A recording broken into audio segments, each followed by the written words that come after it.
Chris, when it comes to Jaden's offensive game this season, how important was that stretch, maybe January, February, for him to maybe rediscover some things or just find a groove? Yeah, I think it was very important. I think it was not only important for him, it's important for me, to remind us of what, he's capable of. Uh, Important for his teammates to have seen it,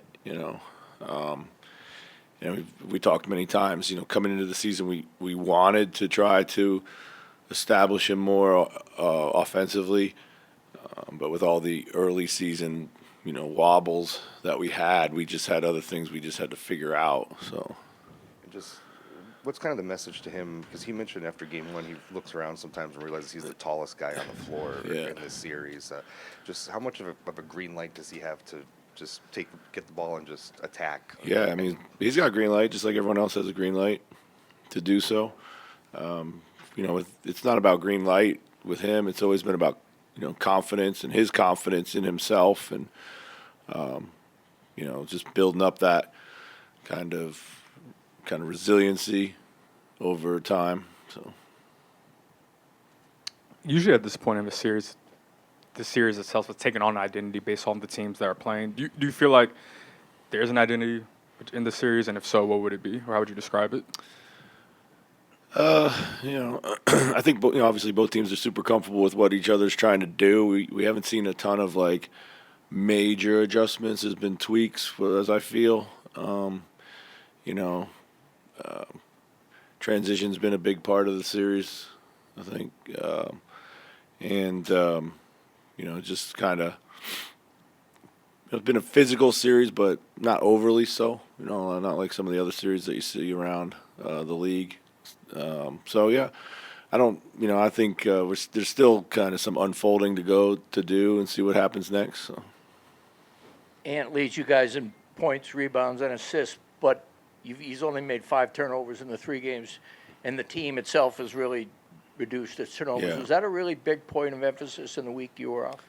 Well, it's been a big point of emphasis since January. We were terrible at taking care of the ball early on, and right now we understand how important taking care of the ball is and getting shots and winning that possession battle. So Do you think it's just better focus on that particular aspect of the game? I think so. I mean, we make a big point of it for sure, but I think it's just generally guys are taking better care of the ball. So. Chris, over here to your left. The quote Chris just mentioned about Jaden, I believe, was in the context of the Lakers not really having a rim protector. How big of an advantage do you feel like you guys have with your athleticism and explosiveness at the basket, and how much of that has been a point of emphasis for you as you've kind of tried to re-emphasize points with your team? Yeah, I think, there's a lot of ways to protect the rim. They do a really good job at the point of attack, having really a very tight shell, show multiple bodies to the ball. So being able to kind of solve that first and foremost is key. And once you're able to kind of maybe move them around a little bit side to side, then you can get into the paint. But it hasn't been easy to do. It's not an on-demand thing.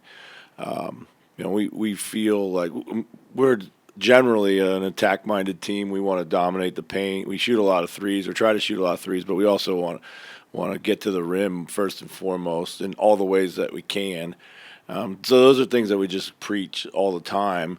I don't think we've come into this series saying they don't have anybody at the rim necessarily, because we know how good their defense is on the perimeter. So. Chris, it's gotten some attention that Anthony Edwards has not gotten to the foul line at his usual rate.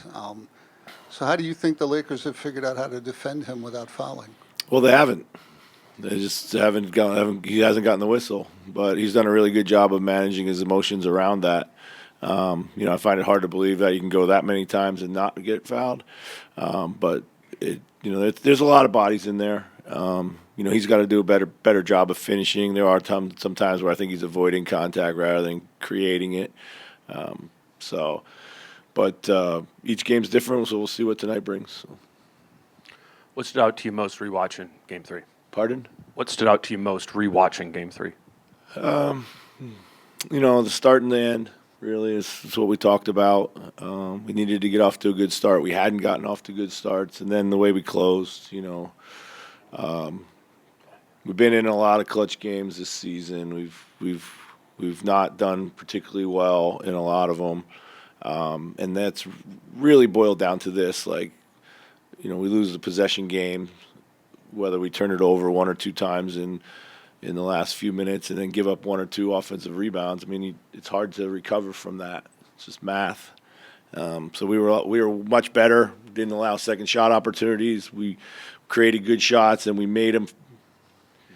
It's somewhat intuitive why Rudy isn't getting as many shots, just given the way that they're packed in the paint there. Why do you think he hasn't been able to get as many offensive rebounds in this series?